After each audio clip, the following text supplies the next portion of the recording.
Hi friends, good morning. నేను మీ గొంప గణేష్. ఈరోజు మన ఎక్సర్సైజ్ ఏంటంటే chest exercise. Chest bench press, lower and upper. ఏంటంటే నా వెయిట్కి 90 కేజీలు ఉన్నాను కదా. 90 కేజీల వెయిట్కి నేను ఒకవైపు 30 కేజీస్ 60 ప్లస్ రాడ్ ఒక 10 అనుకుంటే 70 కేజీ ఎత్తవచ్చు. కానీ ఇక్కడ మనం ఏంటంటే మనకున్న వెయిట్లో మనకున్న ఫ్యాట్ లాస్ చేయాలి కాబట్టి మనం మజిల్ గెయిన్ చేయాలి కాబట్టి మనం ఏం చేయాలంటే 10 కేజీస్ అన్నమాట. ఒకవైపు 10 ఇంకోవైపు 10 వేసి ఆ రాడ్లో 10 ఉండి 30 కేజీ స్లోగా 10, 8 ఆర్ 12 అలాగా 3 సెట్లు. అలాగ అప్పరు లోయర్ కూడా అలా చేసుకుంటూ స్లోగా చేయాలి. మన పక్క వాళ్ళు అంటారు, రే ఈ వెయిట్ వేయరా, చాలేరా, నువ్వు ఆ వెయిట్ ఎత్తలేవా అంటారు. వాళ్ళు పొంగిస్తారని మనం గొప్పలకు వెళ్ళకూడదు అన్నమాట.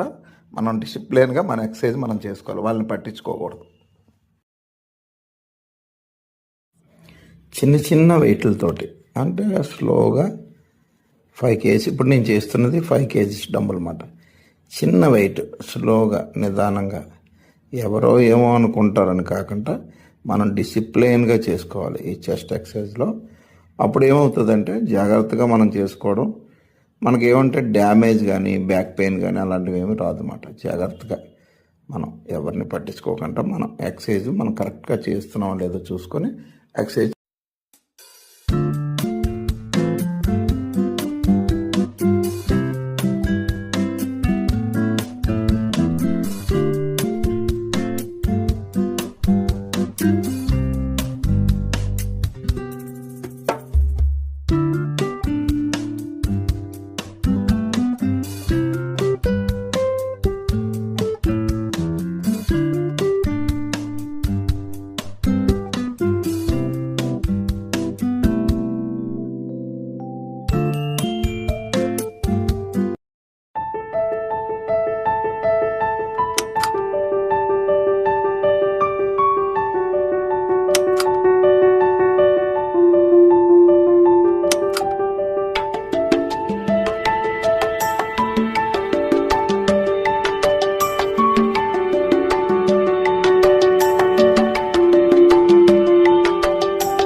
ఇనుప గడ్డిపై చెయ్యి కట్టు కూర్చోపోయి, ఇదిగో రప్ప తుప్పు పట్టిపోతాపోయి, చెమటే మంటించి కాల చక్క తిప్పేసాయి, ఎల్ల వేళల కుర్రాడలే ఉంటాబోయ్, రగడ పుట్టాక రోడ్డులు ఇరిగిపోతాయి.